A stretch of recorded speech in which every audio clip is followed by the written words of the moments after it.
Yes, y'all. Welcome into episode 108 of the Dump Marks podcast. It's your boys, your favorite Saturday brunch bunch, back at it again. Apologies for the delayed start. Sometimes things happen, and but we're here, we're live, we're good. Got a triple threat with a possible fourth chime in. So, gentlemen, how we doing? We good? Good Saturday. Good Saturday. Get new glasses? Weather up. No, so these are the old glasses. I did go down for an eye exam this morning. Pupils are still dilated and whatnot. So, how many fingers? You got three. So I kind of lost it in Denmark. Yeah. Surprisingly, I thought there'd be more of a change than what there was. So, I guess shout out to my eyes for still holding strong, but still young.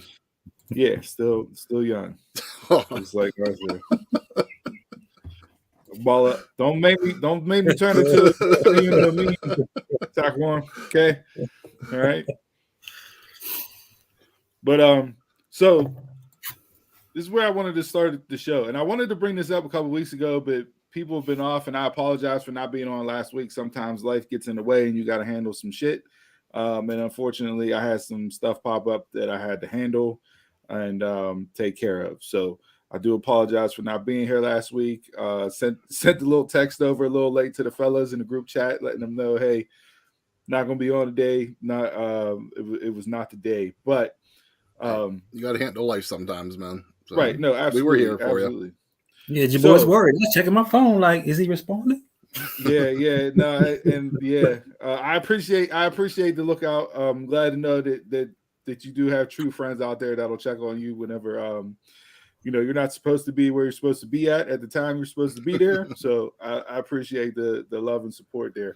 But what I wanted to bring up, and this is a perfect day for it. So right now I got the house to myself. Okay, the wife and daughter are with my mother-in-law and her sister. They went out to the outlet, so they're doing some shopping. My son's at work. Got the crib to myself, minus the two dogs. But I'm home alone, right? And when you're home alone, sometimes things tend to happen. So my question to you guys: where we go with this? This is not where you think. Not where you think. I'm gonna do a little swerve real quick. Okay. When you're at home alone by yourself, and you got to go number 2, do you leave the bathroom door open or do you close it? Open. Jay, you're single. You're by yourself all the damn time. So I don't know what you do. You're a little different. But more often now open. I gotta close the door. Before I used to have to close it, but now I'm like, it's just me. Let me just fuck it.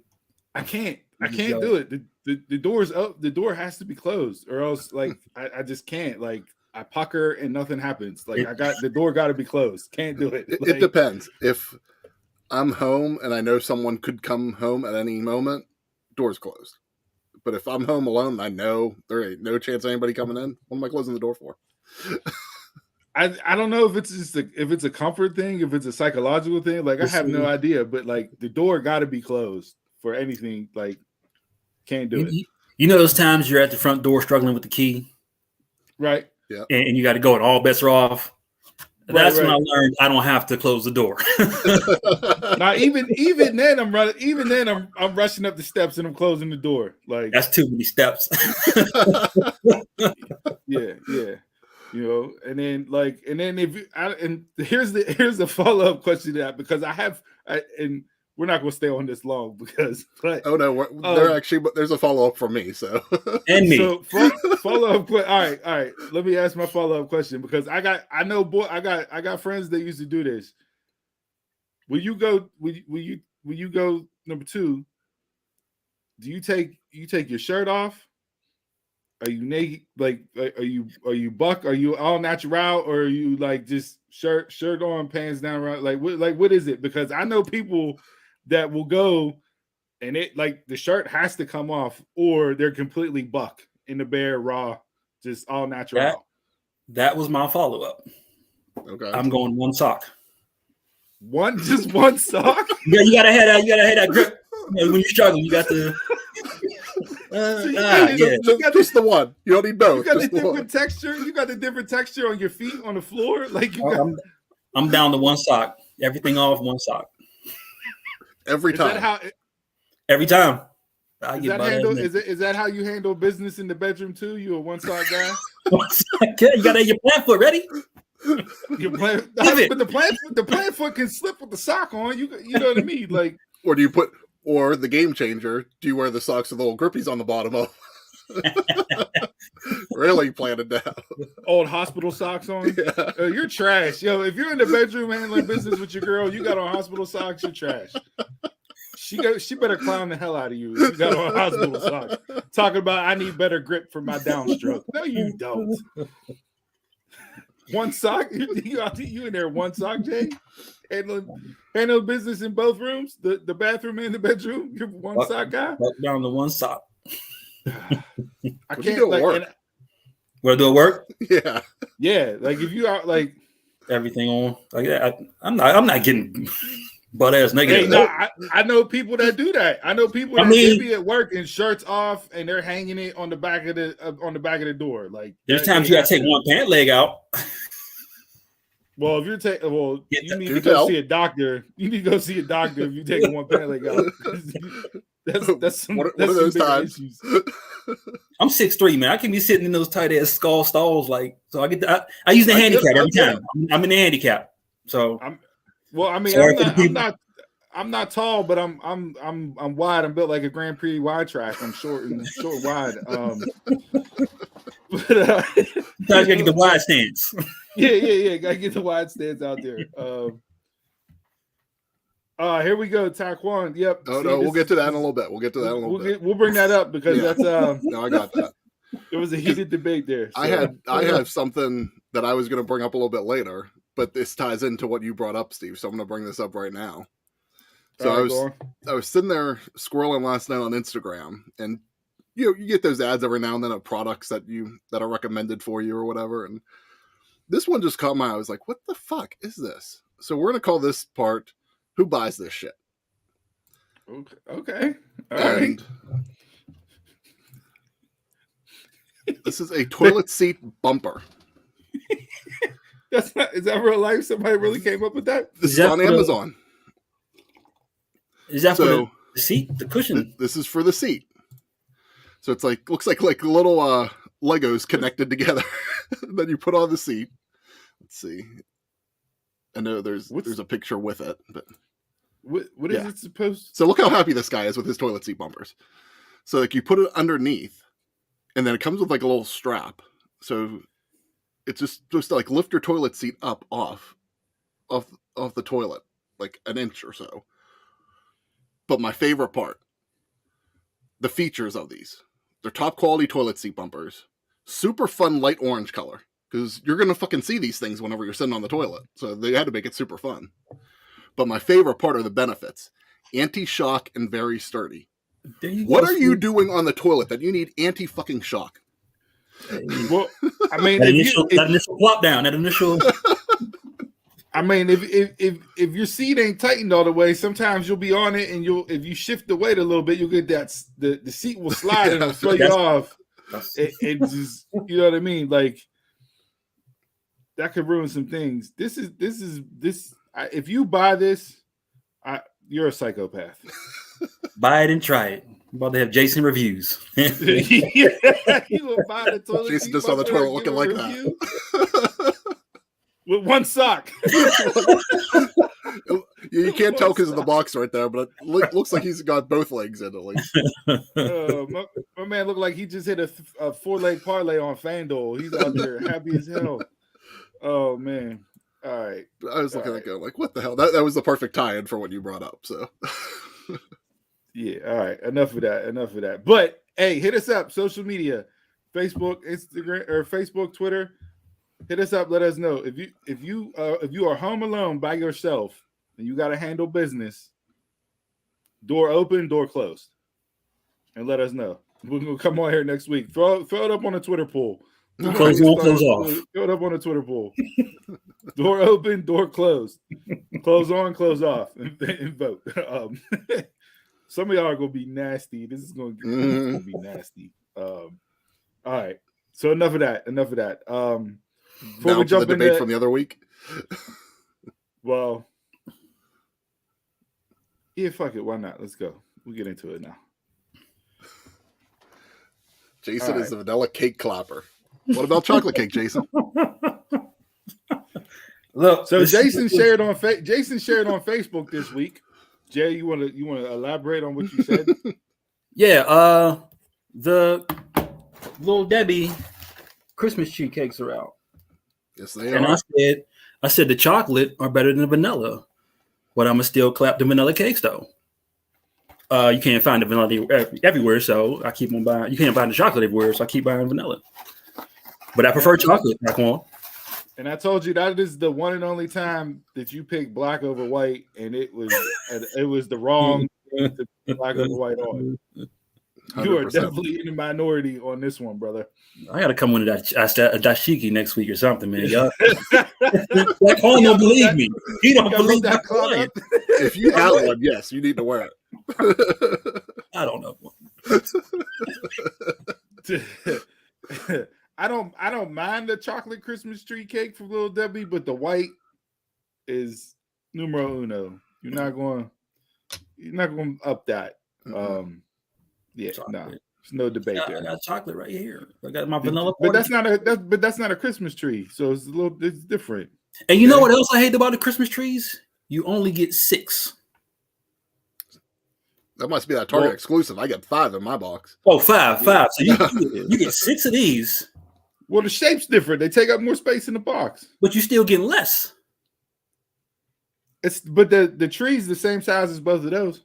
It ain't. It's just you're getting 6 of these in a box and 5 of these in a box. But you're getting 6 2-packs, right? Yeah, 6 2-packs. So you're getting 12 total. For the same price. You getting ripped off for Christmas trees.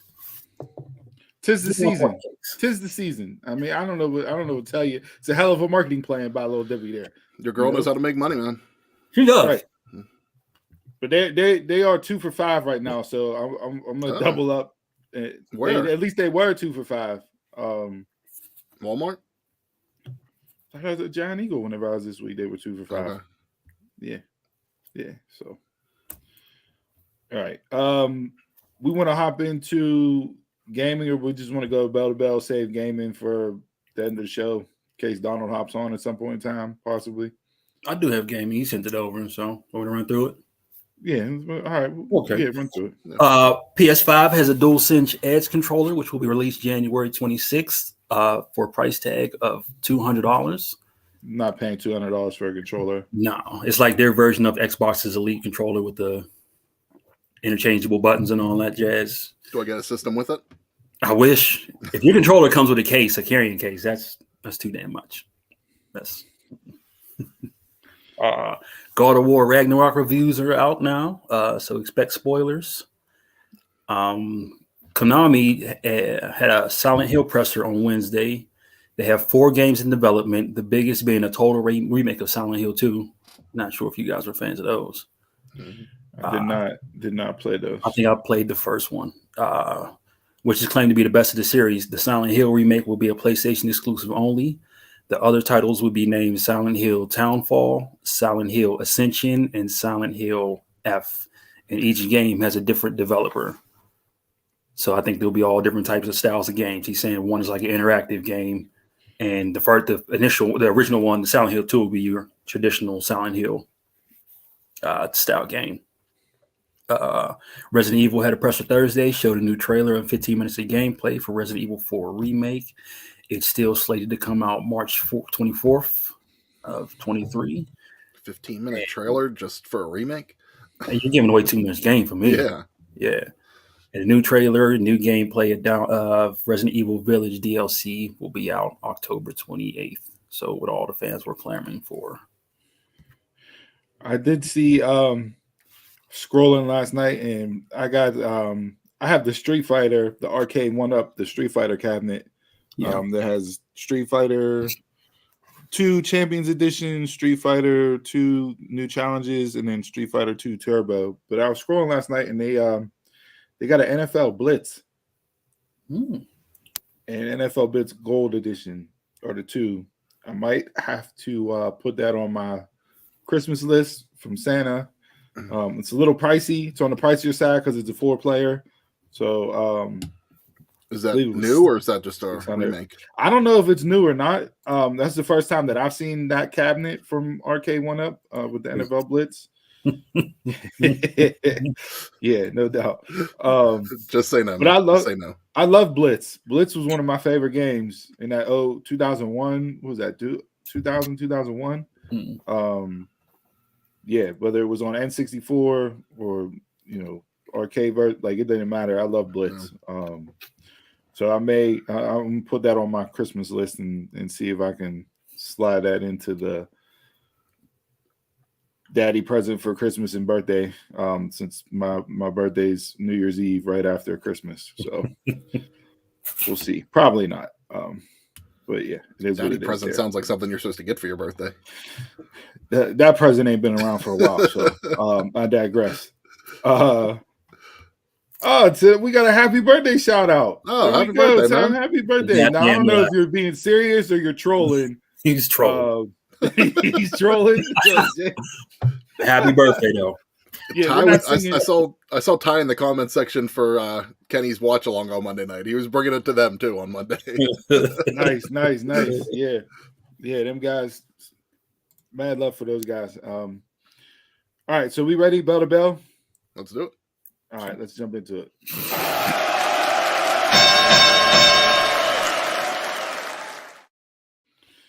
All right. I don't know if you want to call it an important week in pro wrestling that happened. We got Halloween Havoc tonight. We're going to run through that card and give our predictions for matches later on towards the end of this segment here. We got a nice debate disc that I think will generate some buzz once we get into criteria of that. So stay tuned for that as well. But where do you guys want to kick off the week? Do we have I don't want to cover the main topics. Like everybody's doing is AEW unsafe, based on the Hangman injury, who's at fault. Tony Khan's more worried about winning Booker of the Year than putting on quality shows. Where do you guys want to go this week? Promotion wise, show wise, you throw it out there and I'll come up with something to get the discussion started. What do you guys think of MJF and Regal in the ring this week? Okay, good start. For me, I would say top 3 AEW promos since the promotion started. Okay. I put it right up there with Cody cutting the promo against Dustin before their matchup. With the taking the Attitude Era out. If you don't remember that promo, go back and watch that. Yeah, I would say top 3. It was definitely one, and I saw a lot of this after the promo. Oh, it's just the same old MJF stick. That's all he does. He doesn't cut anything different. He says the same stuff every single week. This and that, and that promo was a completely different promo from MJF this week. Now, you talk about definitely more. I guess there's been times where he's talked about himself, like him getting started, but definitely a lot more background for his character more than anything. And he was on Sam Roberts' show. I watched it last week or whatever. Yeah, Orange was terrific. But he was on Sam Roberts' show, and they kind of touched on his time there, and some other stuff that happened, between him and Joe and whatnot. And MJF typically does a really good job of blurring the lines between character and himself. Now, I'm of the belief that MJF is MJF 24/7. Like, that is truly MJF. I don't think it's a character. I don't think it's, I believe that that's who he is. Good, bad, right, wrong, indifferent. take him or leave him. But to me, that is MJF. I think he just turns it up to 11, Yeah. for the camera. But I think the reason why it hit home so much on Wednesday night, and you could put it up against some of the other great promos throughout wrestling history, whether it's any number of ones that Flair has cut. It's more in line with like the Hard Times promo from Dusty. It was relatability. You could relate to what he was saying. Anybody from any walk of life can relate to the main point of that promo, which was his heart was broken. No matter what it is, his heart was broken. He put in all this time, effort, energy, and he was told he wasn't good enough. Now, you can relate to that whether it's at your job, in a relationship, with your kids, with family members. Like, you can relate to that in numerous amount of ways. But it was the relatability factor of that promo that got me, and just, I loved everything about it. And Regal's response was tremendous. Mm-hmm. The little smile, and just said, over an email. And he kind of knocked MJF back. Hey, you're this way because of an email. I was getting beat in by grown men at 17, fighting and scrapping for my life in the carnies over in England. And you did all this over an email I sent? And you could see MJF's face, like, you can see it change instantly. And then Regal turned his back and gave him up. He said, hey, sacrifice, go ahead, take your shot. And MJF couldn't pull the picture because what Regal said hit him in a way that he never thought about it before. What's going on, Nate? What's going on? Yeah, since he was hot. And the fact that, MJF was cheered in Cincinnati the way that he was is just like, it's a, not that he didn't already have the check marks, because to me, he's the 5-tool player in wrestling. No. But that's just another check mark on his list. Like, hey, you guys are cheering me like I'm the top babyface in the company. And I'm the number one heel. If I were to nitpick, I would just say it was lengthy. Other than that, it was gold. Yeah, I was actually going to bring that up too. It was, I think whenever I saw it on YouTube, because they put the full clip up, I think it was like a 15-minute segment. Mm-hmm. Honestly, it didn't feel like it though. Mm-hmm. Like yeah, it felt a little bit long, but it did its job perfect, I thought. And like he said before in his other top promo, I make you feel something. Right. I don't know how you can watch AEW and not be a fan of MJF. Like, yeah, he's supposed to be a bad guy. You're supposed to hate him, but just consistent. Honestly, I hated the guy. Just his whole vibe. It's me. I'm better than you, and you know it, and all that. And he's just he's talked me into it. Nate, you hanging out with Donald today while he's there? Yeah, I don't know. Like, he's the most must-see thing in AEW right now. This is good. Punchable face Friedman. Yeah. But that's what adds to the character. That's what makes him a good heel, that you want to punch him. Right. Like, and I thought he did, they had to call the audible at the end of the show because of Hangman getting injured. I'm not going to go over the injury and all that other jazz. Like, as JR says all the time, it's not ballet, right? Like, you can put blame across the board on both guys for that. But even when he came back out, MJF came back out and they improv. How many other guys can just come out on a cuff like that and just go right into it? I don't know too many that are in that locker room. And how many times do we have to go back to MJF's age for how young he is in the business still, that he's already so comfortable in the ring on the mic. As he does more, it's just going to get better and better. So think about 5-10 years from now, if he's still around, You should be putting him in the hopefully be putting him in the category of one of the best of all time. I mean, you would say he's definitely the top promo in AEW, right? Yeah. Yes.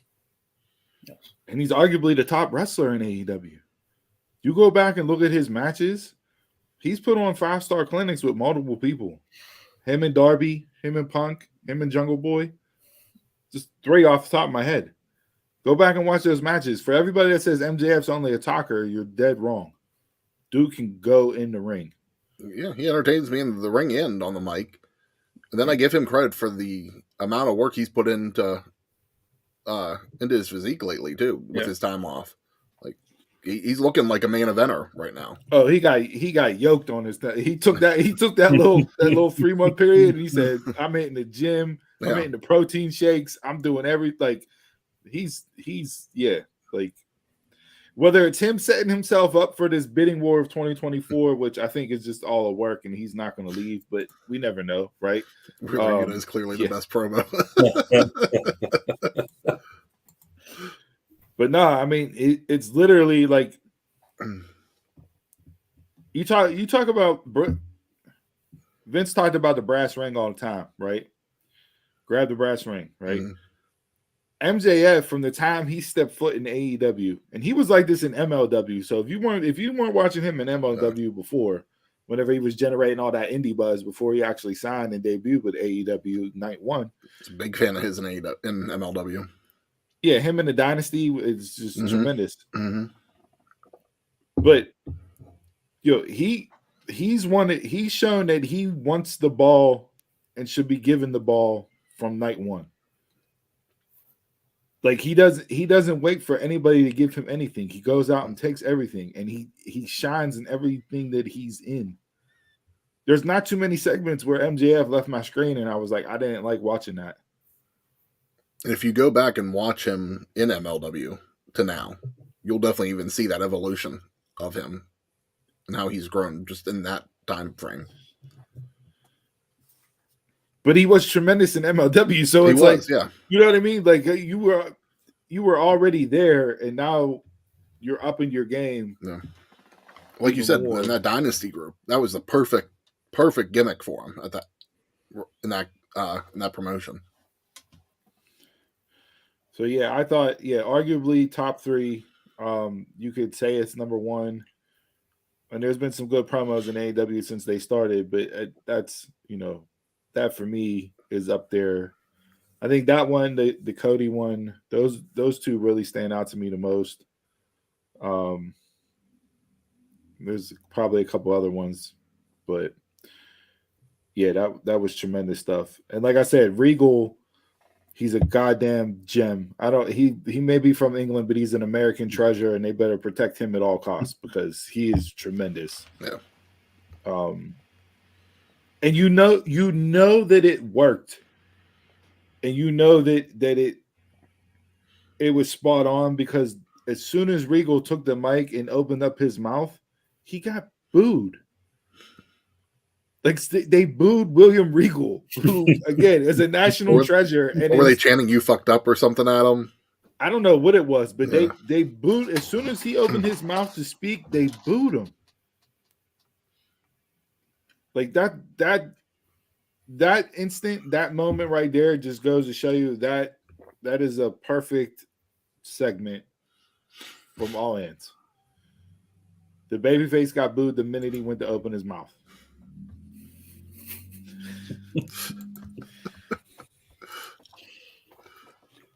So yeah, I was a huge fan of that Wednesday night. That was my highlight of the night. Some good matches, some good wrestling. Obviously, the injury, prayers to Hangman. Nasty fall, nasty spill. He said he's doing better, so that's a good thing. Came out the next day. Yeah, went and got a panini sandwich. I don't know if the panini's the first thing I would go to, but hey, whatever floats your boat to get your spirits back up. Must have been feeling good. Yeah, so probably thought, okay, I earned some carbs today. Right.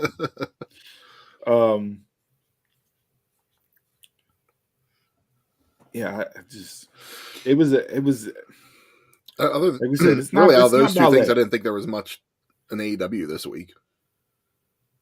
I didn't get to catch it. I caught the promos. So I didn't get to catch the Dynamite because it doesn't record if it's not on the same day. But I did catch Rampage. So not much to. You just switch that YouTube TV, man. You know, this way that just records every episode. Right. So, well, I guess before we leave AEW to hop into WWE stuff, did you guys watch Rampage?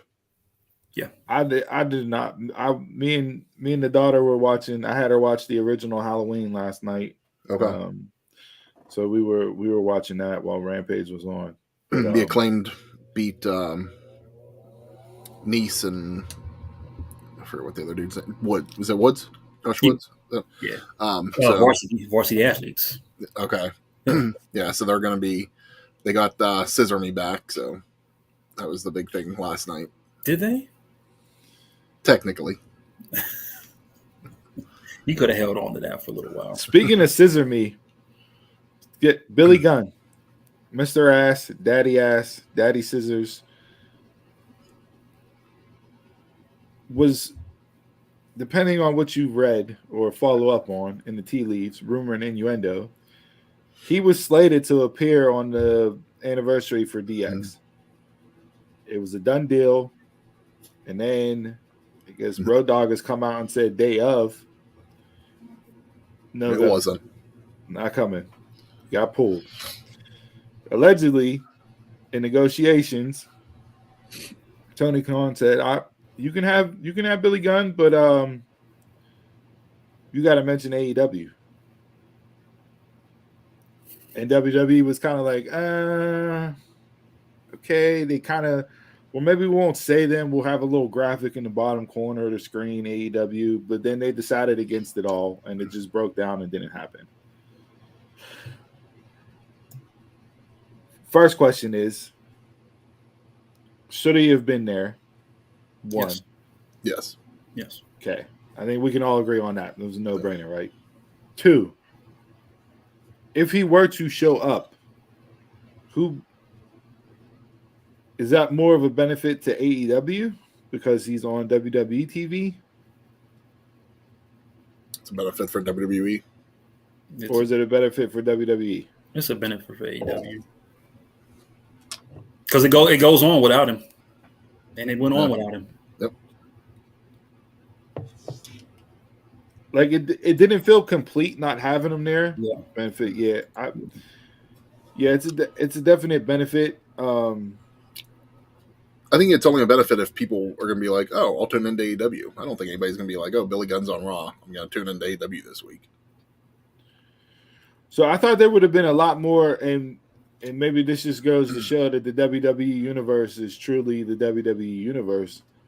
Because leading up to that, they were preparing for the Daddy Ass and Scissor Me chants to come from the crowd, and there was none of that.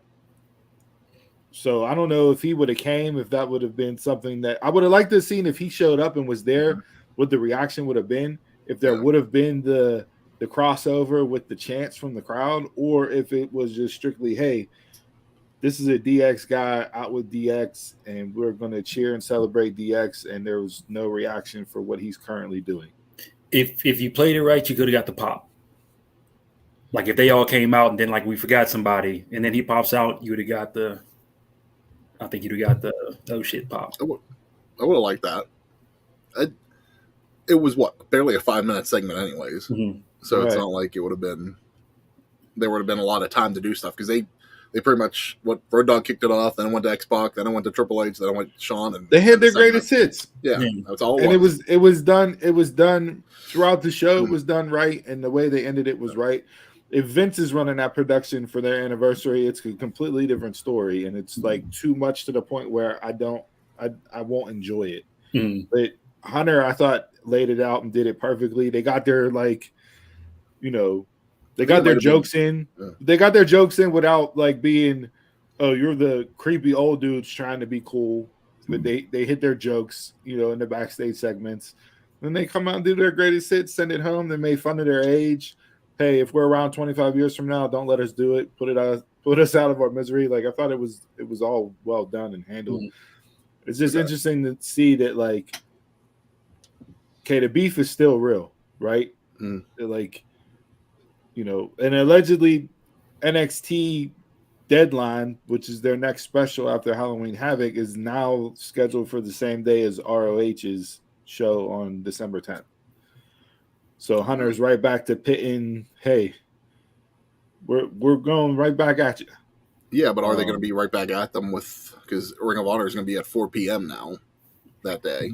You know, if NXT runs early, that'd be one thing, but maybe it'll be like you watch Ring of Honor and you can watch NXT. But it's the fact that he put it for the same day. You know what I mean? Like, so I don't know.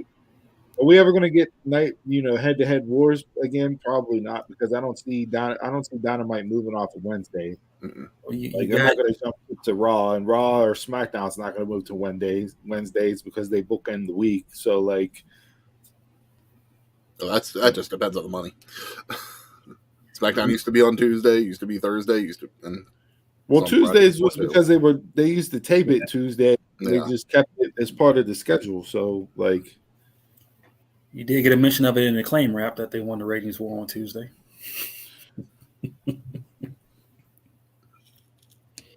I mean, honestly, for me, yes, NXT technically didn't win in the ratings, but that was their highest rating all year since last October. So I think that's more of a win for NXT than it was for AEW. It didn't drop much from there.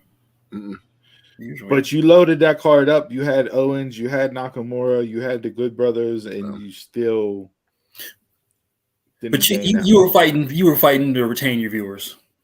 There was a lot of, because you got to go up against AEW and everything else that was on. And everything else. Yeah, Tuesday night was packed. Night was packed. You had MLB, you had Major League playoffs, you had the debut of the NBA season, plus Dynamite, and So you grow your audience against all that. I think that's a win. Yeah, no matter what. I don't think you were booking to win the ratings. No, just to keep viewers. Yeah. Because like somebody said, if you wanted to win, you'd have just brought Brock out. What was that like? I think they had like 600-some thousand versus AEW 700-some thousand. Yeah, so it wasn't all that off. That was a big drop for AEW more than anything. Yeah, we'll see. So main roster, before we get into Halloween Havoc, main roster wise, WWE. So we know Crown Jewel's coming up, and because I brought up the Good Brothers, it just popped back into my head. Crown Jewel's coming up November 5th. Carl Anderson is the never open weight champion in New Japan. They got a show same day. He was supposed to defend that title. He did a video announcement and backed out of the match. So he will not do the New Japan match. New Japan put out a statement, expressed their disappointment with his decision, did not state if he would be stripped of the title or when the match would be rescheduled to take place between him and Hikuleo. Are we getting the forbidden door between WWE and New Japan? I'd be surprised to see it, but I'd be okay with it. I wouldn't mind it, yeah. But honestly, just take the belt off Anderson. I'm surprised they didn't just strip him of the title. But I know Carl's also said that he wants to still wrestle at Wrestle Kingdom. Yeah, he wants to do the Tokyo Dome. Yeah. You saw Jay White teasing some stuff. He even brought them up in a press conference, talking about the Good Brothers and the whole catalyst of pro wrestling and everything else. So he's leaning into the tease of WWE type stuff. We have just a little over 2 months left in 2022. If Jay White shows up in WWE in 2022, did he show up in every promotion in the US in this calendar year? Yes. Do it. Just book it. There's Crown Jewel, there's Survivor Series. I think that's it right now for the rest of the year, but just book it at some point. And it'll be interesting to see where it goes. I mean, this year has been so, I don't want to say unpredictable. And I can't pinpoint a direct adjective to describe this year in pro wrestling. And we'll we'll get into all that later on down the road whenever we give our yearly wrap up show towards the end of the year here. But everything that he's done, like I know they put out the list already for wrestler of the year. I mean, deserves to be a lot higher than what he was. True. So yeah. Last night SmackDown, I caught majority of it.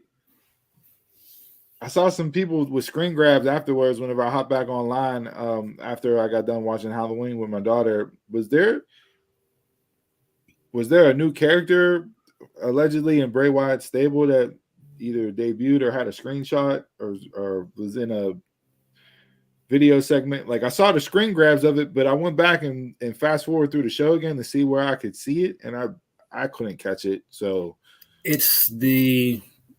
it's the personification of the mask guy. So I think it's, what is it, Uncle Howdy or something like that? Uncle Howdy is the tribute to Bray. So he had like a hat on with or I'm sorry, to Luke. Okay. He had a fedora on with the crowns around the head. I missed that. You didn't see much. Okay. You didn't see much of it. It was real quick. I missed SmackDown. All I watched was watched on YouTube. I just watched Bray's backstage and I watched the Logan Paul stuff. Mm-hmm. I'm still on the fence whether or not I wanted it to be an actual stable with people in it, or if I want it to be his psyche being a personification of the 6 different iterations of Bray. I'd be okay with him by himself, but I mean, the Wyatt family was pretty awesome. So if we can get another incarnation of that, I'd be okay. The way he mentioned in his promo last night, I do what the circle tells me to do or something like that. And yeah, I don't want it to be another iteration of the Wyatt family. I want it to be completely separate and stand alone on its own. Yeah, no, I just meant that comparison just because you saw how well he could do in a group before. Yeah. Give me a stable and you jump in between the two. If this is gonna be like, if the circle is gonna be like a cult, okay, sign me up. I'll drink the Kool-Aid. I will say for me, like the Bray stuff has me super interested, obviously, because he just came back, and I want to see, kind of with the training wheels off creatively, what he's going to do and how he's going to work it. The Bloodline last story, night, it was something different because just throwing him backstage last night was different. So I like the idea that they ran with the promo last night, the initial one backstage in the first hour of the show. I just wish the music, his theme music playing, wouldn't have been as loud. Yes. Okay. Yeah. I like the idea of him talking over the theme music behind him in the background, but turn it down a little bit so I could make out what he's saying, because there were some parts that I missed based off of his tone versus how high the music was, and I couldn't fully get what he was saying.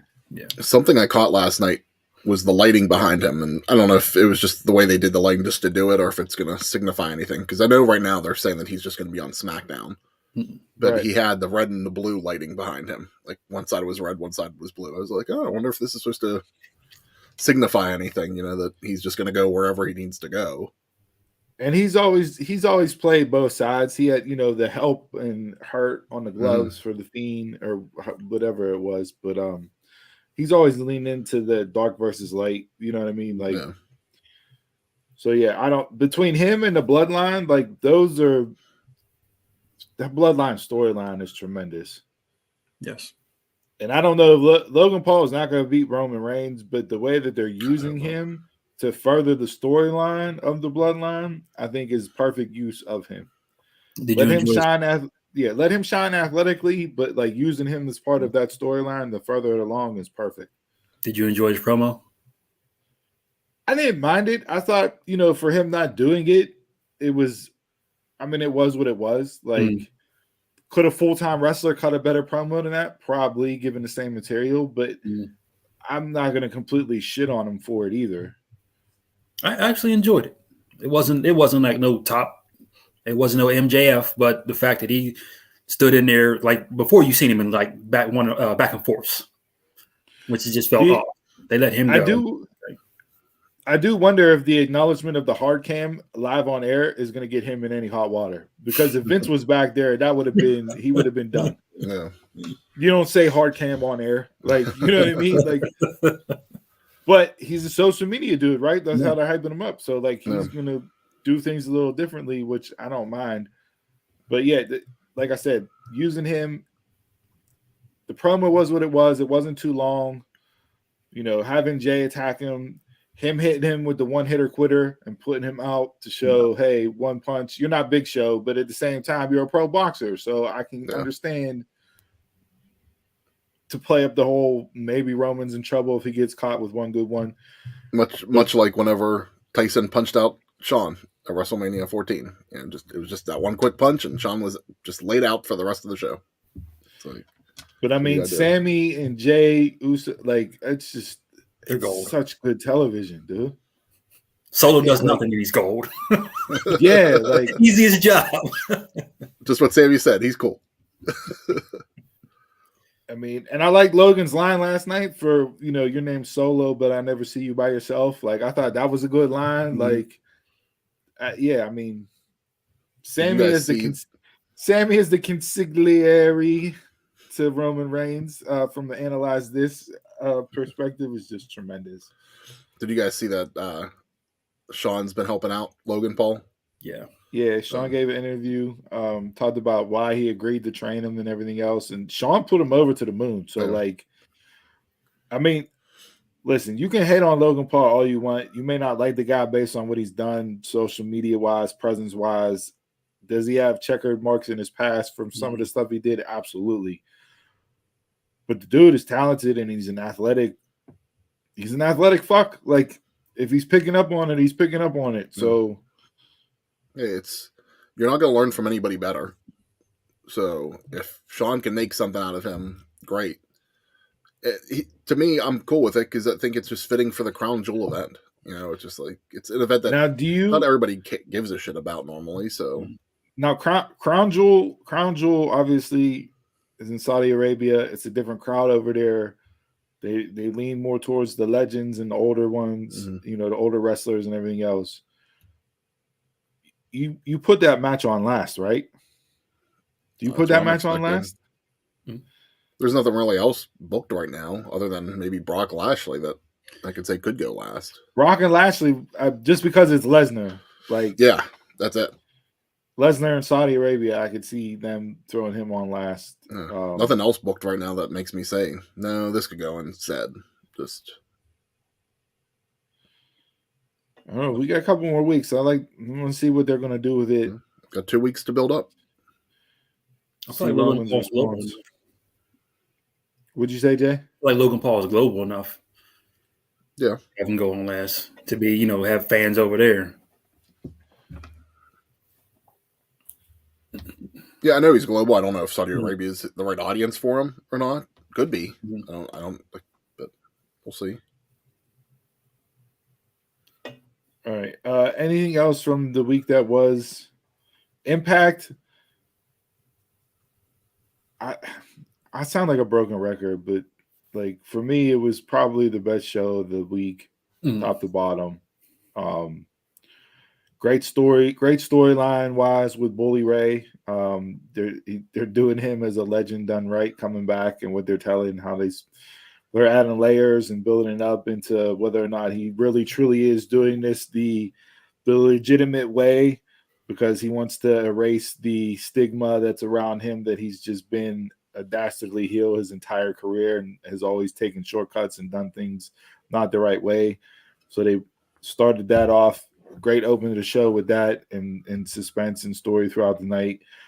Frankie Kazarian cashing in the X Division title, claiming option C. If he did that.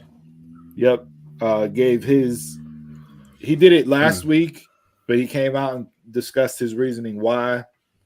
Again, I read the spoilers for Impact after they got taped, so I knew it was coming. I just wasn't sure where they were going to put it.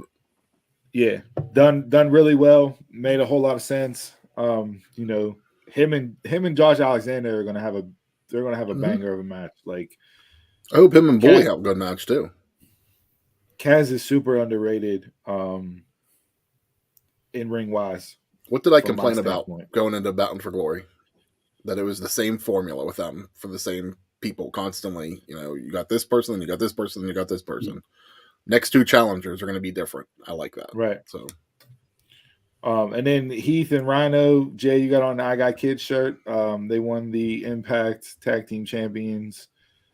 Tag Team Championships off of Honor No More. I'm a little disappointed that AEW, like, you knew it was coming because they already showed up in AEW. So, like, you knew that, you know, if you follow along like we do, you knew their contracts were up.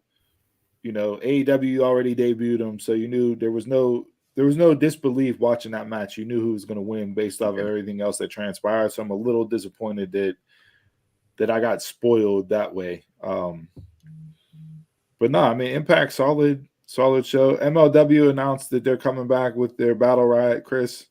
I did see that. November 3rd? Yeah, November. I think Thursday, November 3rd. Is it Thursday? Okay. Yeah, Thursday, November 3rd.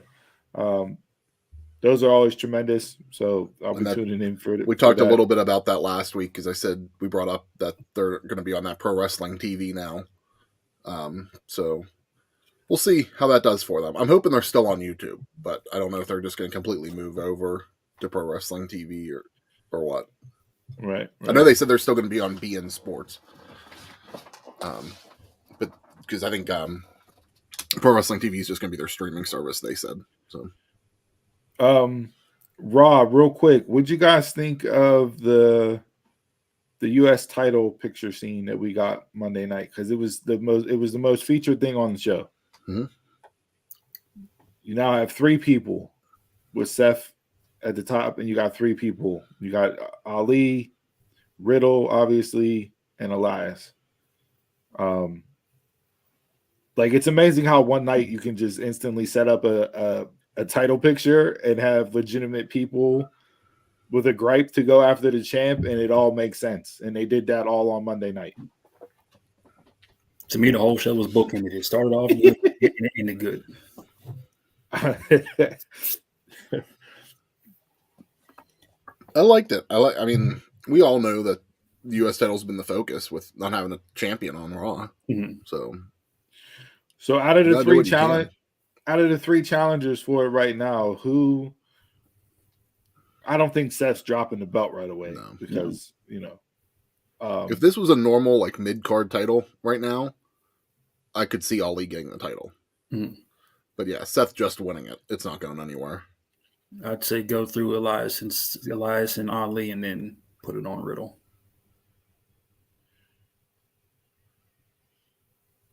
Or you can just have one match. See, I hope they don't do that. I hope they don't book like a four-way. Burn it off so quickly, yeah. I'd rather see them set each person up. Yeah. Yeah, I definitely don't want to see that. But at the same time, they've been doing title match after title match after title match on TV each week instead of on the events. I'd rather see someone get built up for either Crown Jewel or Survivor Series. Like to actually have make it seem like a big event. Instead of just burn them off each week on Raw.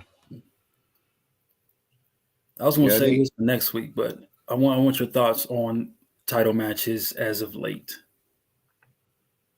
Just the quality of them, or the booking of the booking. There's so many. Like, what sent me over the edge was, I think it was on NXT.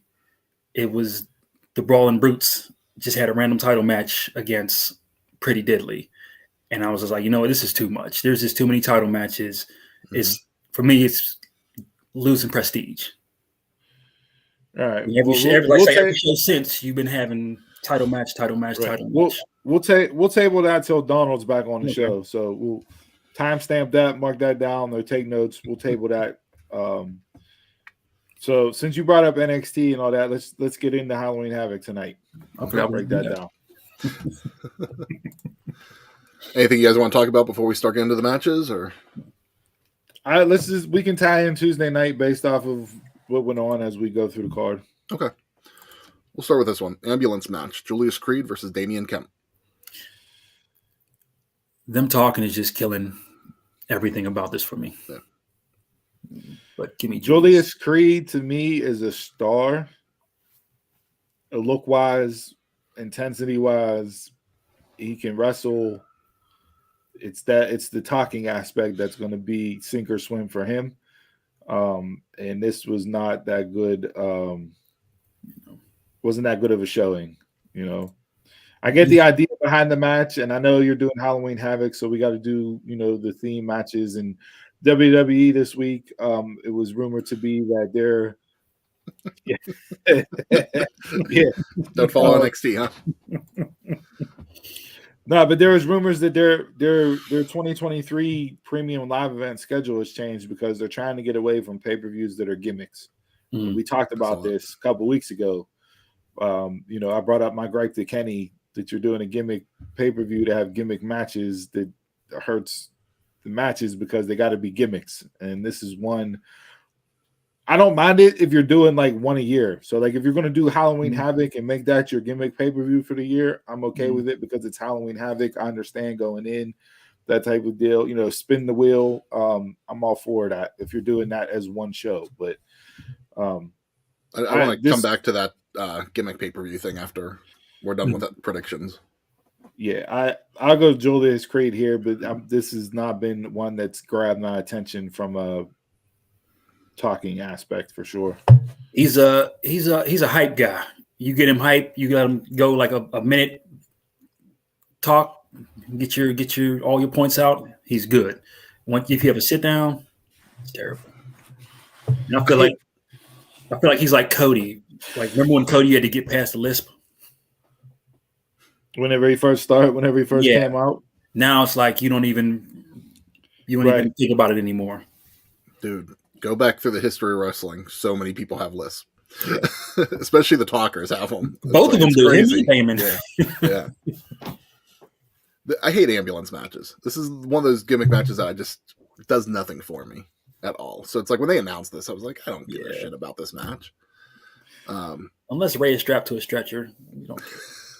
But then it's a stretcher match. True. Yeah.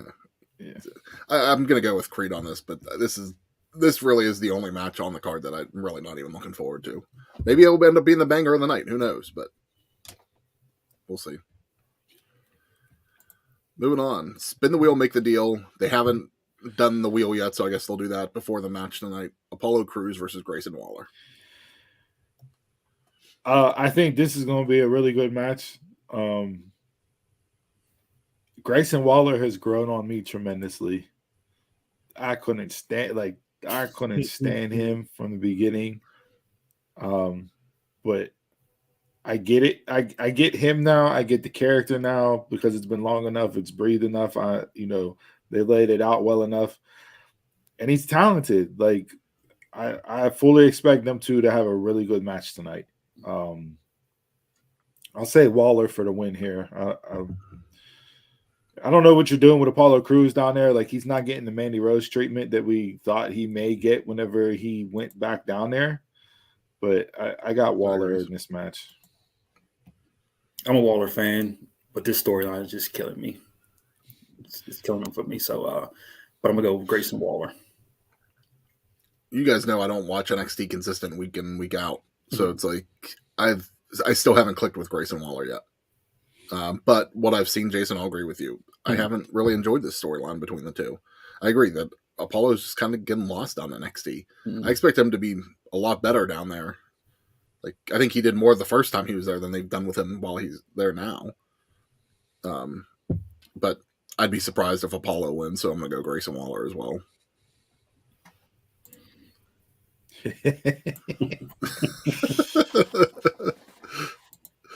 I mean, we saw Kofi lose the accent, and he didn't turn into a bum, so it can be done. All right, we'll go to the next spin the wheel, make the deal match. This one is going to be a Weapons Wild match. Roxanne Perez versus Cora Jade.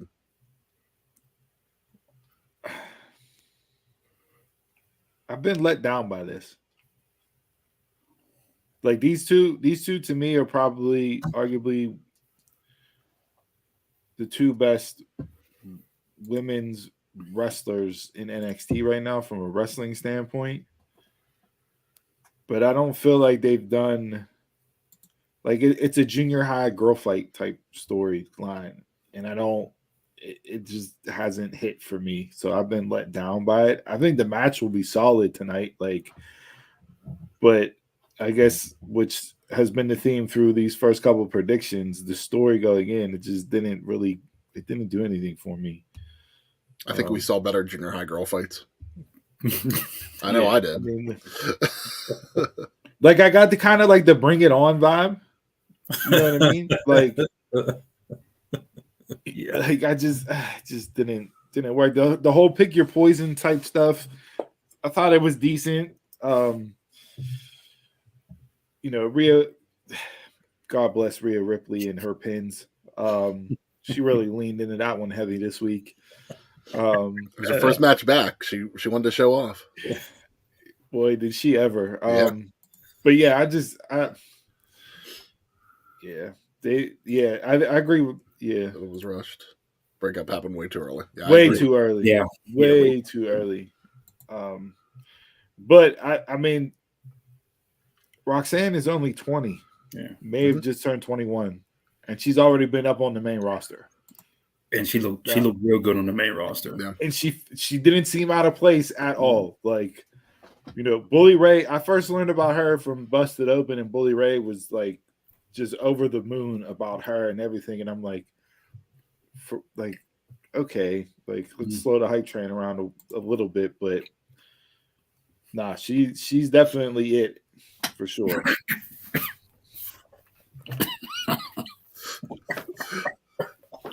Don't put that one up. No. How much you paying, Taekwon? Just throw a dollar amount out there. But yeah, I'm gonna enjoy the match. Yeah. The story was a letdown. I got Cora. I'm gonna go back. I'm gonna go bad girl here. To me, Roxanne needs to develop more of a character. more of a character, and more she needs to work on her mic skills. But in ring, she's great. But I'm gonna go with Cora. She's been taking too many L's lately. She's worth a PS5. Yeah. She's definitely worth that controller we talked about in the intro. So he's got Roxanne too. Yeah, I'm not gonna be surprised for this. Yeah, I'm not gonna be surprised if Roxanne wins, but to me, I think you do more for Cora establishing her coming out on top. Roxanne, you can do the whole babyface losing type gimmick with her. But yeah, we'll see.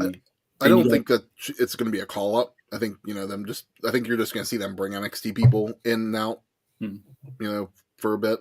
Yeah. So I don't think Roxanne going to the main roster is a thing, because I was like, well, maybe I'd go Cora over her if they're going to pull her up, but I don't see that happening. So they need to build their next heel. They do. Yeah. Which is weird because you got Mandy right now, so we'll get on to that. We'll get into that in a little bit. But all right, what's next? Going to the ladder match for the vacant NXT North American Championship: Carmelo Hayes, Oro Mensah, Wes Lee, Von Wagner, and Nathan Frazier. I was out on this match the minute Von Wagner got put in on it. You mean almost in the Money in the Bank or in the Kane, whatever you want to do with big when they announced this match, I expected better. Because generally these NXT North American ladder matches are the match of the night. But and I was feeling this could be. It's just Von Wagner on my screen. I mean, there was a guy, and we won't bring up his name, who was in the first ladder match for the North American title, who didn't really fit the bill to be in that match, but that turned out to be a freaking slapper. Now you don't have the talent that was in that ladder match to this match, from a name perspective or experience perspective. And who knows? Maybe Vaughn in there will do some stuff. To me, he's just. I'd rather watch paint dry than watch anything Von Wagner does on my screen. I'm gonna go a little bit outside the box here, although I don't think it's too far outside the box. I'm gonna go with Nathan Frazier.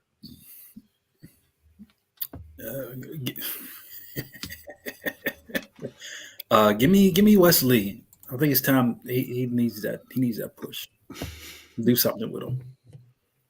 Now Carmelo's had dark matches. Mm. Been on main event. On main event. So I think he I know that they brought up some people. You brought people back to the main roster. I don't really see a fit for him right now, but like he's getting to that precipice in NXT where like, all right, you can't do anything else with him. Like, yeah, maybe give him a title run, but other than that, like get him up and let's see what he does on the main roster. I agree. I'm surprised he hasn't had the title run yet.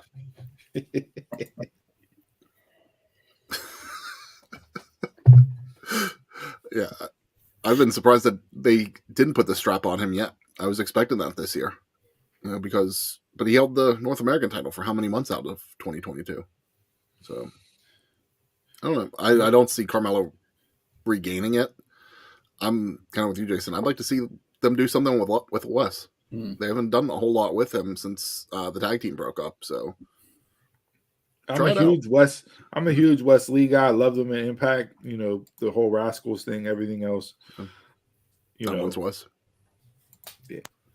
I mean, if you go back through the past couple of months of NXT and you look at Wes's story and what he's done, you could say, yeah, like this would be the right time to crown him and let him get a shot at it.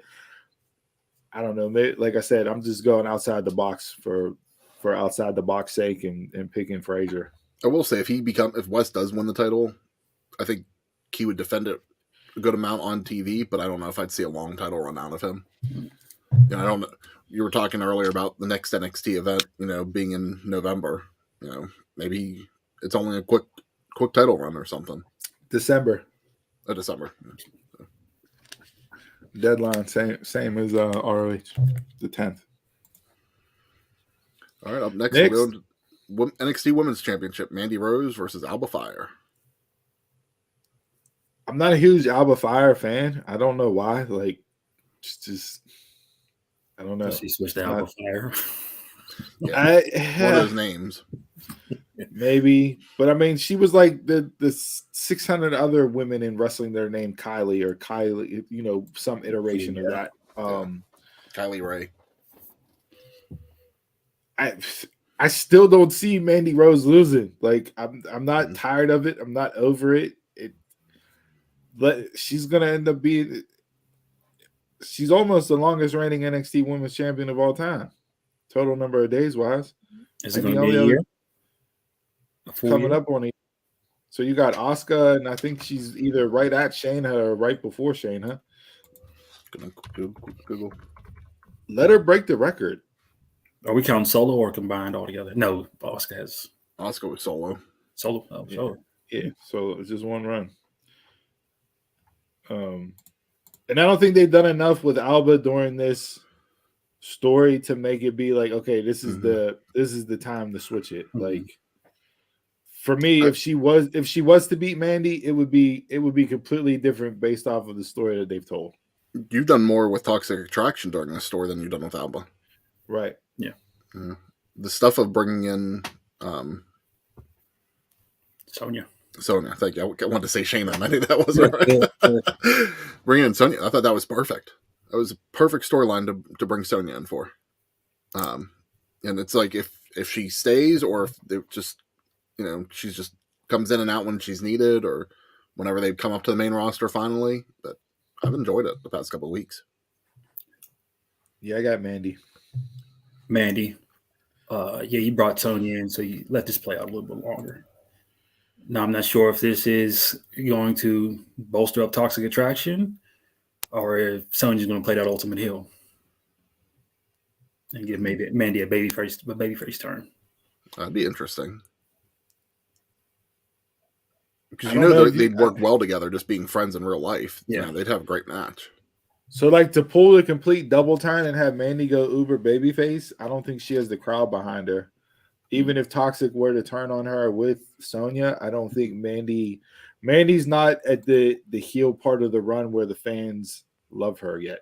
Mm-hmm. Yeah. Like, they just hate her because it's Mandy Rose and they think she can't wrestle. Like, why does she have the title? Like, and that may be the minority IWC that you see online, but I don't think she's there yet to where you pull that double turn and have Sonya take over Toxic Attraction and they turn on Mandy, that you get the babyface Mandy.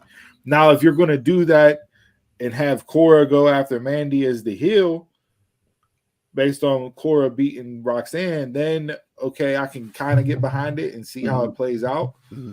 But other than that, I wouldn't do that turn yet. It's Mandy's not there at this point.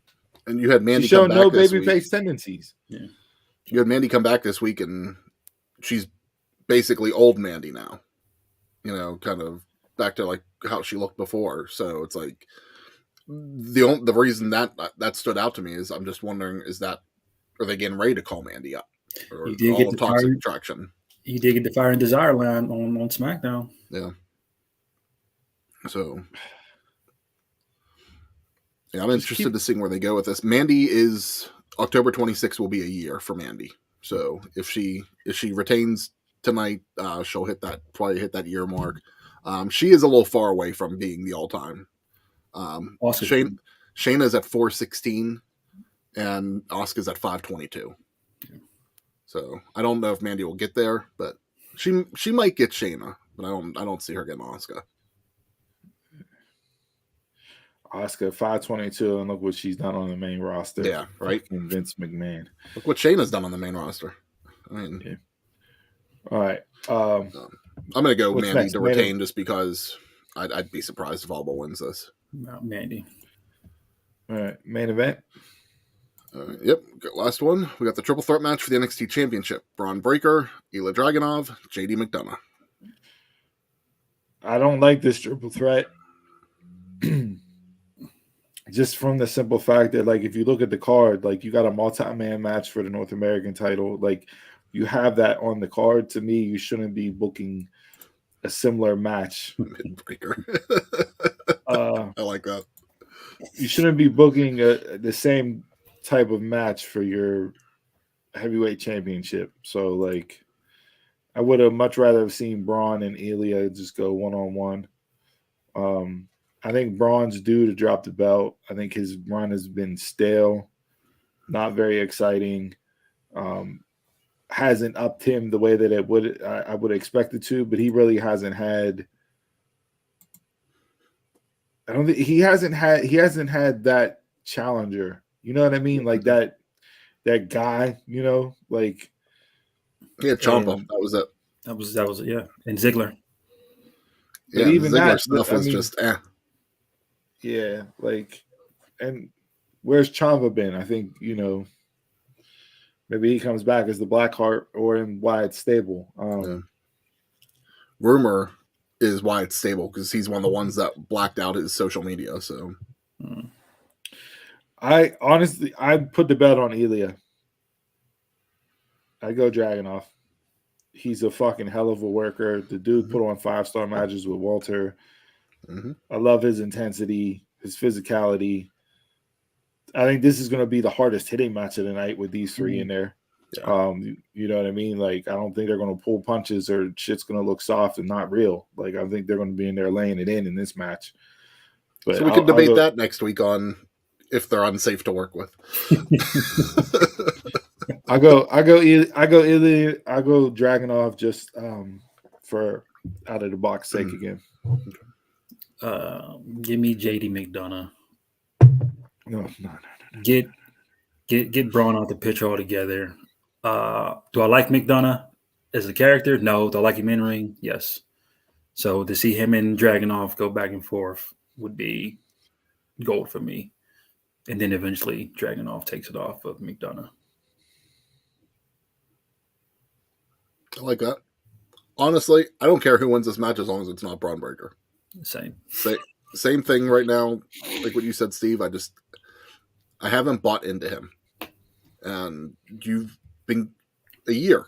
You've given me a year, and it's not that it's gone up and up and up. I was like, okay, I like him, and then it just went down from there, and they haven't been able to bring him back up. I don't know if they're going to be able to do that back down to NXT. I like the other guys. If I'm picking somebody it's probably going to be Dragunov if I have to pick somebody that I want to win. I'd rather see the title on him. I like him, like everything that you said, Steve, about him before. A couple years ago, right before the pandemic happened, we kept hearing how high Shawn Michaels was on JD McDonough. So with Shawn running NXT, if he's still high on him, is that who Shawn's going to put the title on next? So either one, I'm cool with. But yeah, if I have to at least pick somebody, I'm going to go Dragunov for the win. All right. Real quick, match of the night. I'm hoping it's the title match, just for the people that are in it. Give me the ladder match. I'll go Cora and Roxanne. Okay. 3 different choices there, then. I like that. There you go. Hit us up on social media, Facebook, Instagram, Twitter. Let us know. Let us know if you're going to be watching Halloween Havoc and who you got for match of the night. All right, let's get into this debate.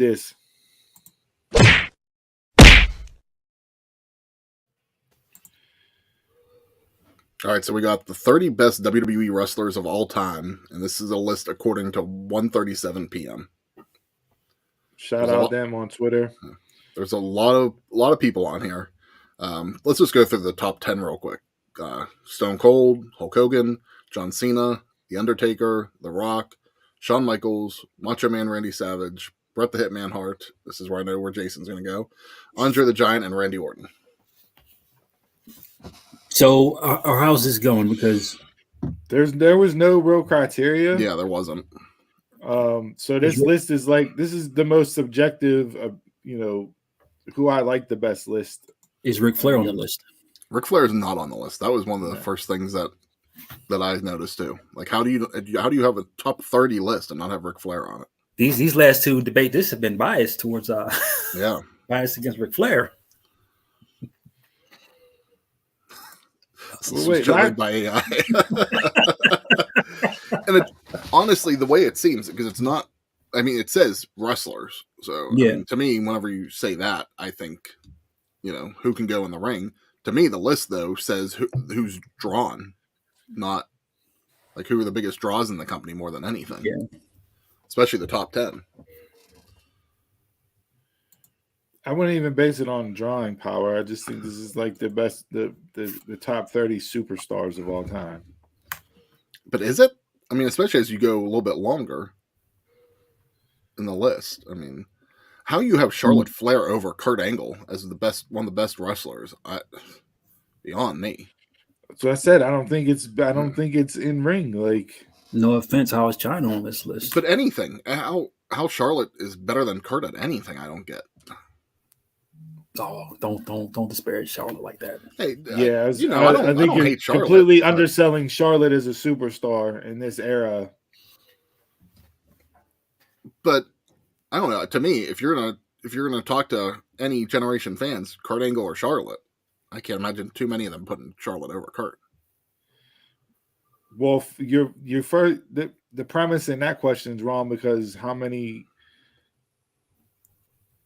and this is not to be how many of those fans are going to pick a woman over a man? Like, and I don't look at wrestling and compare women to women and men to men, but I mean, like, when you're going that route, how many wrestling fans, given the demographic of wrestling fans, are going to pick a woman over a man? Mm-hmm. I mean, it may be. For me, Sasha Banks at 30 is disastrous. Yes. Yeah. I think I could have more argument of Sasha being above Kurt than Charlotte being. Wrestling wise, yes. Yeah. Where's Eddie Guerrero at? Where's Bailey if you putting all the women on this list? That's a good point. Everybody else is there but Bailey. Where's Batista at? I thought about Batista too. Where's Jake the Snake Roberts at? No Mr. Perfect on here either. It ain't wrestling. Yeah, I don't. I mean, look, we all know the heavy hitters up at the top are in any order. And even that list is right there. Top 5 right there. You can argue that order till you're blue in the face. Yeah. Right. Like, I don't. You know what I mean? Overall, as yeah. Todd But- said no Dusty either. Yeah, because that top 5 is like a straight drawing power or straight like superstar.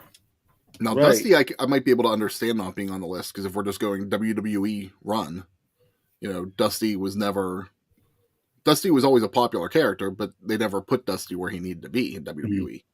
Never held any titles or anything. So where's maybe Jericho's at 16? Jericho's Okay. 16. Again, No- I wouldn't even put Jericho over Kurt. No Seth, Yeah, he's at 25. Yeah. 25. Yeah, Seth shouldn't be that far down the list. Somebody just name all the wrestlers they can think of. Where's the Miz? There's a good one.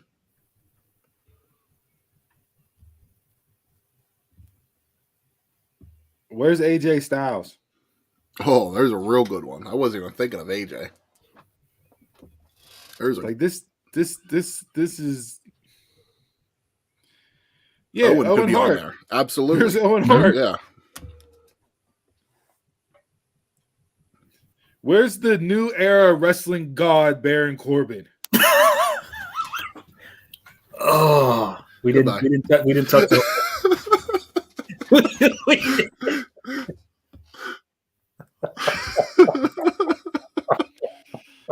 I was saving it. I was saving it for the moment. I'll give this one for Jason. Oh, all read everything. She's above. She's 0. She's Where's negative Bray? 1. She's on our list. Bray's on her. Oh, Bray. Bray's in? Bray. Bray. Oh, Bray. Okay. Yeah. That's what I said. Like without criteria, and Yeah. what are you basing the list on? Because there's. But all right. Enough of this. Pull this trash ass list down real quick before we jump off. Before we jump off of this and drink a beer. JBL, Baron Corbin. Want to touch on it? JBL. I know. Did you guys debate this last week as far as the biggest heel out of the 4? Yeah. For the JBL was Jason- going to be my pick. I was gonna say I think JBL Jason was picked my JBL, didn't you? Yeah, JBL was my pick, hands down. If you haven't seen it, go back on YouTube and watch the debate this from last week. We talked about the biggest heel in the ruthless aggression era. JBL, man, that boy came out lights on, and he just did heel 101 for all you wrestlers out there. Like, we want to talk about just instant fire heat. Like, it's like the man never left. I love Yeah. Okay, never left. I hated the presentation of Corbin with him from this aspect. I would not have had him come out in his new wrestling gear to do a match right away. the pre. Like a 04 LeBron suit that was baggy as hell. His presentation was terrible. I was all for it. Then he came out with wrestling boots. Yeah, I did not like that at all. I would have liked to seen Corbin come out dressed to the nines and lean into the JBL persona so you could see the rub off of that. I think Corbin's a good enough talker that he doesn't need JBL. Like I don't need him to be the mouthpiece for Corbin. But you could have leaned into the Dolph stuff because the Dolph line was great. Yeah. Been around 15 years, stealing money, like tremendous. And you could have built to a match later in the night instead of just going right at it. Yeah. Because I think you missed that initial presentation. You only get one chance to make a first impression, and I don't think they landed it with how they just had Corbin come out in his gear ready to go. And why did he choose that gear to begin with? It looked like he had on nude pants with black squares. Like Lost looked like he had thigh meat all out. He could have came out in Constable Corbin gear. Yeah. And the biggest thing that I think that they missed off of all that is the why. Yeah, they talked about the why of being that Ziggler, has been there stealing money all this time. But why are they going after him right now? Like it didn't make any sense. I thought you meant the why, as in why is Corbin with JBL or why is JBL? Yeah, that too. I think that Monday night should have just been a promo only to set something up. They had like a Twitter back and forth. Just tease. That was it. Of course, I hate Corbin, but the whole segment did nothing for me at all. This has the potential, Corbin and JBL, to be tremendous. And I thought about this on Tuesday night. If I was going to put anybody with JBL, I could see it being more a Cameron Grimes.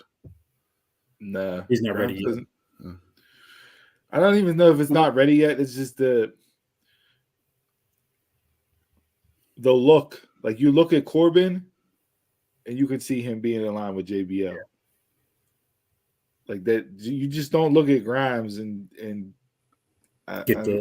unless he's shaved. You don't get that. You don't get the vibe. Like, yeah, I get the vibe from Corbin automatically. You just don't like this because you hate Corbin. Oh, I absolutely hate Corbin. I said that.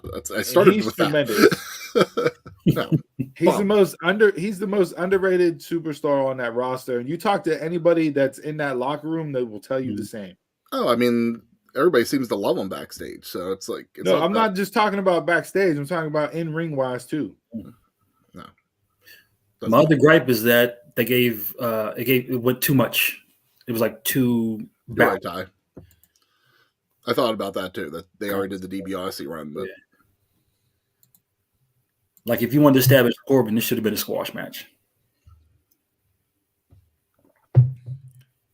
But a squash match for this type of version of character doesn't fit the squash match scenario. But Ziggler, you know what I mean? Like, given who JBL is and how he's done things, like, to me, a squash match doesn't fit that character. But you just gave Ziggler all this shit, and then he's hanging with you in the ring. That's more like building Ziggler than it is Corbin. I don't know. Rumors were a couple months ago, back when Triple H took this over, that Corbin was one of the guys that was going to get a push, and we're starting to see come out of the blocks with the push. So I'm all in on this. I think JBL back on TV is tremendous. I don't know how many other guys, retired, semi-retired, active, can generate heat like JBL does. I was cool with him back, and I'm going to give him a pass this week. Honestly, like, before he even announced Corbin, I wasn't all that interested in him coming out. Like, the whole segment, just even before Corbin, didn't really do anything for me. No, it could have just been, for me, could have just been an off week. We'll see what he does next week. But you must be an Oklahoma fan or something. I like JBL. I think I'm definitely okay with him coming back. I mean, it's unfortunate. I'll just be fast forwarding through him from now on because he's going to be associated with Corbin. All right, enough of that. All right. Let's drink a beer. Enough of this. We gone an hour and a half. Let's drink a beer. Chug, chug, chug, chug, chug. All right, Jay, you want to set up this week's drink of the week? This is all all over the place. They have pronunciation. This is Aurochs Hefe, brewed with millet and quinoa. Is that millet? Is that right? Sure. I don't know what kind of beer this is. It says it's with Centennial Mosaic and Galaxy hops. Light and refreshing with yeast-driven flavors of banana and clove. 5% alcohol by volume. Look, I was at a pumpkin patch and every line was long. I seen they had beer. I was like, okay, I'm gonna wait. I seen they had pumpkin. They had pumpkin, sessions, and Hefe. This is gluten-free. I get to the booth and they're like, yeah, we're out of pumpkin. And I'm like, well, I waited in line. I might as well buy something. So we got Hefe. I'm very worried about the hops in this. Yeah. Very worried. Smells like an IPA. It is made with water. I'd hope. I actually don't hate it. I'm with you, Chris. I don't hate it either. I get the hops, but it's not as in your face as a regular IPA. Yeah. I don't get any flavor of banana at all. No. I don't really get a lot of the clove either. I get a weird Wait, aftertaste. I lied. There's the hops. Yep, coming in on the back end. That's what she said. Pause. This feels like a LaCroix, whatever you call it.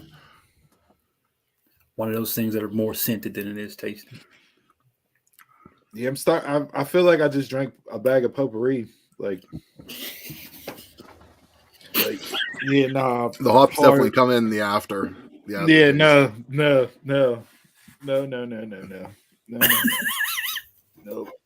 Nope. That's a 1.25. The initial sip was good, but that back door.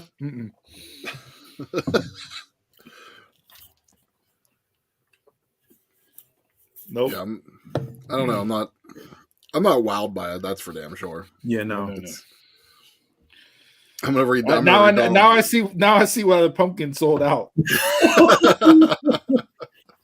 Could I drink a ton of these? Yes, I can. Are they good? Not really. I'm gonna go with 2.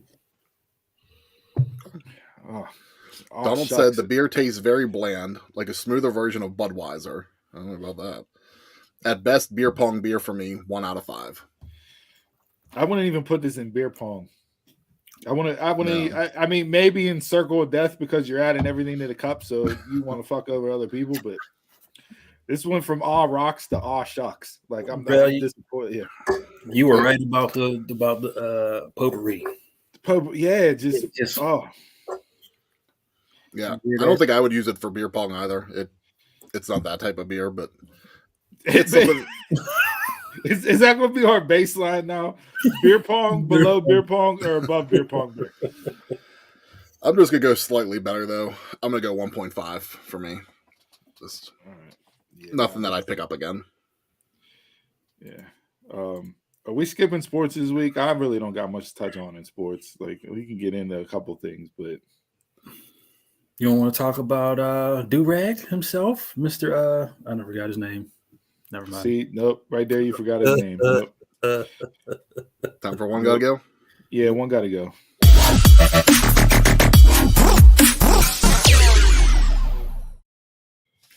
Edmonds. That's his name, Edmonds.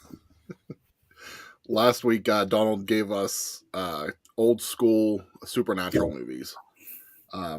See, the choices were Exorcist, Pet Sematary, Poltergeist, and The Shining. The Shining. The top 2 that the fans voted were Exorcist and Pet Sematary. I think The Shining is one of the more overrated movies of all time. I think Ty's going to want to fight you on that one. Yeah. See what he has to say. The fans vote off Pet Sematary, though. Just barely, but it's kind of interesting. Jason, this is your week.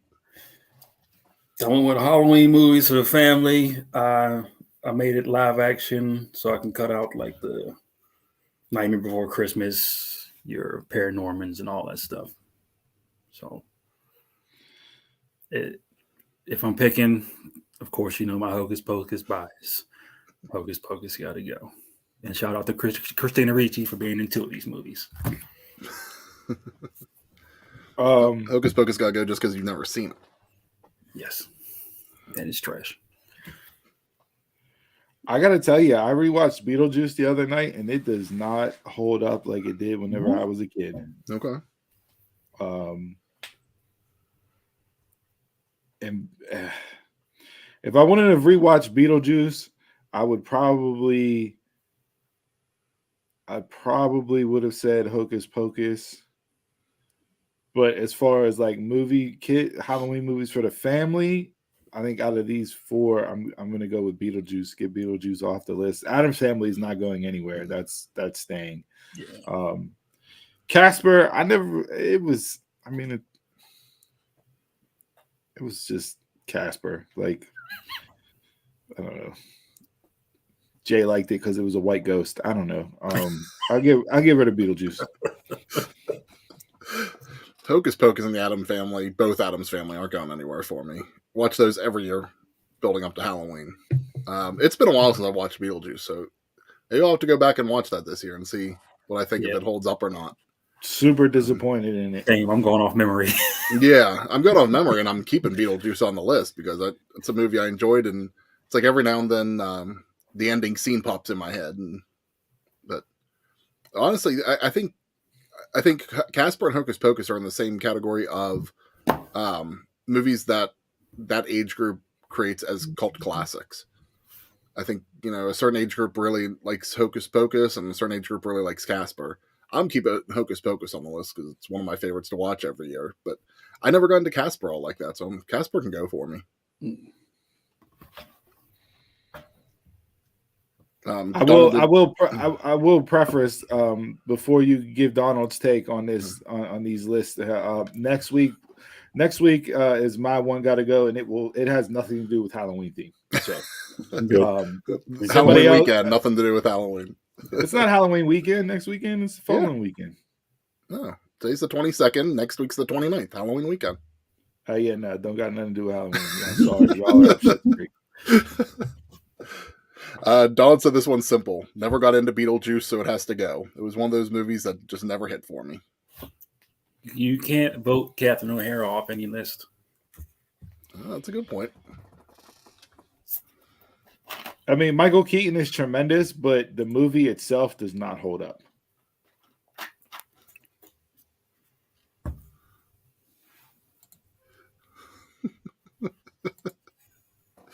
That's for kicking The Shining off. Super overrated. Super overrated. Super overrated. The Shining never should have been made into a movie. It was a much better book. Damn. Hocus Pocus.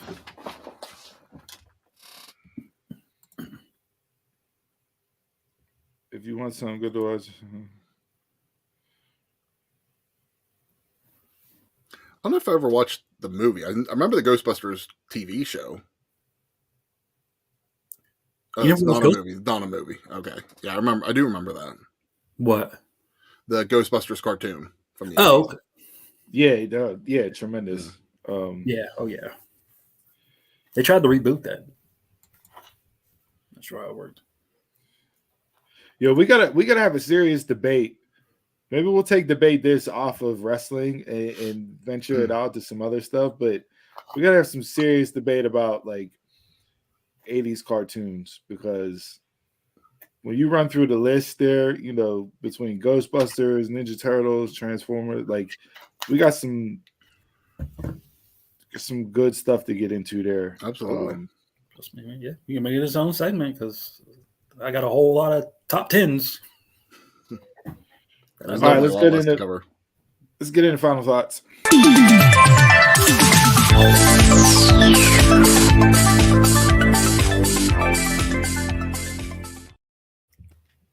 All right, boys and girls, thanks for tuning to episode 108 of the Dumb Marks Podcast. Make sure you like and follow us on all our social media at Dumb Marks Pod, YouTube, Facebook, Twitter, Twitch, TikTok, all that fun shit. Definitely go over on YouTube and hit that subscribe button, hit the bell this way that you get notifications when we go live each week. Support the show by getting merchandise, prowrestlingtees.com/dumbmarkspod. And our podcast is available on all your major podcast platforms. And head over to dumbmarkspod.com for all the links and more. Steve, you had brought up earlier when we were talking about some of the NXT stuff that WWE was trying to get away from some of their gimmick pay-per-views. Mm-hmm. I wanted to continue the conversation on that because I saw that yesterday that, I did see that they're trying to get rid of the gimmick stuff. And I'm okay if they get rid of Elimination Chamber, Hell in a Cell type gimmick pay-per-views. But I did see that they're talking about bringing King of the Ring back as a premium live event. King of the Ring and Queen of the Ring. Yeah. Do you consider that a gimmick pay-per-view, though? No. Because it's matches. It's tournament formatted. Yeah. If they bring it back like they used to do King of the Ring, like and not just do only a tournament-focused event, I'm cool with that. Like, I don't want to see it like how they were doing the network specials, where it was just like an hour or two of just a couple matches for the tournament only. Mm. Like, I think Triple H could do it right. Being a former King of the Ring winner himself, I think he might be able to, and he likes to do tournaments anyways. We've seen that in NXT. So I'm hoping if they do bring this back as an event, that it's actually done like the old school way of the King of the Ring. Yeah, I wouldn't mind seeing either one of those brought back, but at the same time, like there's only so much you can do with it after the person wins it. Yeah. As long as they don't do it like they've done and like Vince has done, because one, it's been a jobber event the past decade, and then two, like they always have to give them the king gimmick. You don't need the king gimmick, and that's exactly what they did this last time with both the king and the queen. Like, but and I think we've talked about in the past too. Does King of the Ring still fit in whenever you have Money in the Bank? Because that was kind of where they were going with King of the Ring back in the day. The King of the Ring was never a cash in, though. It was never a cash in, but it wasn't automatically given that you got a title shot either. The only one was Brock. That was the only time it was a guaranteed title shot. Yeah, so I mean, King of the Ring to me, King of the Ring was always that springboard, much like the IC title used to be. That this was going to be a guy, right? So that's what I'm hoping it gets back to, is that it establishes some talent. All right. Maybe they use it for all the brands. Maybe not just for SmackDown and Raw. Maybe they throw NXT in there too to help out. So okay, have a tournament. That's just me saying that. I don't know if they will or not, but I like that idea. It's not bad. A couple quick hitters for me.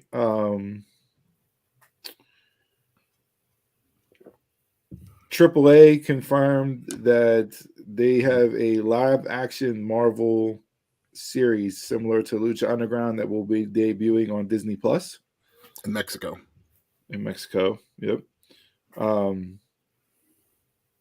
that's interesting there. The other thing that I saw interesting with Disney Plus is that Sean Ross Sapp reported yesterday that Disney Plus will be the home of WWE Network in the Philippines. Yep. And that service will launch on November 17th. So I know there's been rumors about WWE selling and a lot of consideration for them to sell, given where they're at price point wise and everything else right now. And we've brought up the old mouse before on the show as being the one to scoop in and actually buy it. Not saying that this is going to happen or foreshadow it, but it's maybe them testing the waters to see how things work out on their platform. Or I don't know how long their deal is with NBC Universal for being on Peacock. But it could be a way to drive up the price when they go back to NBC for negotiations the next time around. Like, hey, this other streaming platform over here, very good, very top notch, a lot of subscribers, way more than what's on Peacock. Come up in price a little bit. Yesterday's price is not today's price, as Fat Joe likes to say. So we'll see how that plays out. The interesting thing on there is technically WWE's on Disney Plus in Indonesia, but they throw that under, that started I think back in January of this year, but they throw that under what they call Hotstar. That's kind of how they have Disney Plus branded in Indonesia. So we have, for those of you that don't have a VPN, you need Surfshark VPN. Go head over to dumbmarkspod.com for the link to subscribe to that. Because right now you can't use the VPN to use Disney Plus in Indonesia because, like I said, it's called Hotstar. It's a different service. This one is going to be strictly, they're not doing Hotstar. It's going to be Disney Plus in the Philippines. So that will be real interesting to see how that works out. And then lastly, I wanted to bring this up to get you guys' thoughts on it. So the World Cup is this year. Normally the World Cup takes place in the summertime. However, the World Cup is being played in the middle of a desert this year due to some fuckery and shady business dealings. They're having it in Qatar.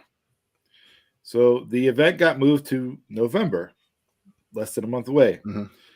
Barstool Sports put out a thing yesterday, and I saw. So it says, completely normal for the World Cup. Qatar is requiring visitors to download data tracking apps where they can override a user's phone software if you attend the World Cup. So how many people are going to actually go to this event? 1, 2, how many people actually know that this is a requirement for you to attend the event in Qatar? Yeah, you don't say. Mm-hmm. So is all your tickets going to be phone based? Probably. But it doesn't. I don't even know if it's just with regards to getting your ticket and being able to access the game. Like it sounds like they're requiring this for you to even be in the area. Like I don't know if you get off the plane, the ticket on that app. If you get off the plane in customs, you got to download this app so you can walk around Qatar. Like I'm not like. Can I get back on the plane? And if you're a player on one of these national teams going to this, are you required to have this downloaded on your phone? Like, to me, this is something that I don't know how much traction it's gotten, but it's a very big deal that should be getting way more discussion than what it has. Would love to know the reason why they want that app downloaded, why they want to track everybody. What's the reason that they're giving more than what's the real answer? But I mean, and the fact that they can override your phone. Yeah. So you're not even controlling your phone. Like, no, that's true, Ty. It's so rare these days. Right. Here's the shit that I don't understand though. So the first time I had to do the e-tickets was when we went to WrestleMania down in Dallas. That was the first time I ever had to use those, using the QR code. What is the point? Because like when we got there, as soon as we scanned our ticket, they print you out a ticket. Now it's optional. Like whenever I've gone to like hockey games and stuff, they always say, "Do you want a ticket?" It's like, okay, why not just give a ticket? But if you're giving them, if you're printing out anyways, it's not saving paper. You're not getting the card stock. You're getting the receipt paper. Just makes no damn sense. I got 2 other things real quick and final thoughts, and then we'll wrap up the show. First is Bianca Belair this week has officially held the Raw Women's title for 200 days. She has become the longest reigning male or female Black World Champion in WWE history. Good for her. Why has it taken until 2022 for that to be the case, and why is it only 200 days? What was Cody? What was Kofi? Kofi, because he held it for a bit. I don't think it was. I don't think he held it for that long. More than 200 that was days. What, April to October? Whatever the first premiere on SmackDown was that year. Look that up. But yeah, so Bianca. I didn't know it was men. When they first announced it, I didn't know it was men and women. I thought it was just women. Men and women's. So she's more than enough has supplanted herself and cemented herself as the top dog there. And there's no denying the talent she has. I think everybody saw the talent in NXT. It was just. And then lastly, they would give her a little bit better storylines. Yeah. Lastly, Chris, this one's for you because I know it'll probably get your panties up in a bunch, and especially Kofi was 180, so Kofi was close. But. Oh, okay. Yeah. Get your boxes in a bunch here. Boxer ESPN put out a list of the top NHL players currently in the NHL right now, and there are 12 players ahead of Sidney Crosby. Sidney Crosby is ranked 13th on this list. McDavid's number 1. You got McDavid, McCarr, Matthews, McKinnon, Kucherov. Sidney Crosby's not in the top 5. That ESPN just Where's Ovi? Ovechkin's not in the top 12 either.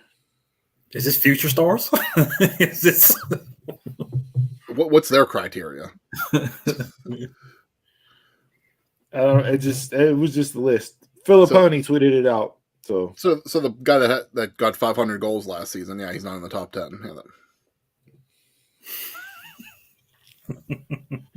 Yeah, exactly, Ty. Another AI generated list. all right. Shout out to Coach Sullivan for getting his 300th win this week. It's the first coach in Penguins history to get that.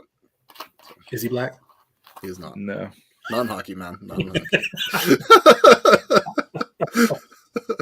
No. Y'all are getting some more brothers on the ice, but you're not getting any brothers behind the bench yet. So all right. Anybody got anything else? I'm good.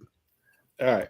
So this week's quote of the week says, I risk being uncomfortable as I become a better version of myself. I risk being uncomfortable as I become a better version of myself. And with that being said, thanks for tuning in. As always, we love you guys. Support the show. Hit us up during the week.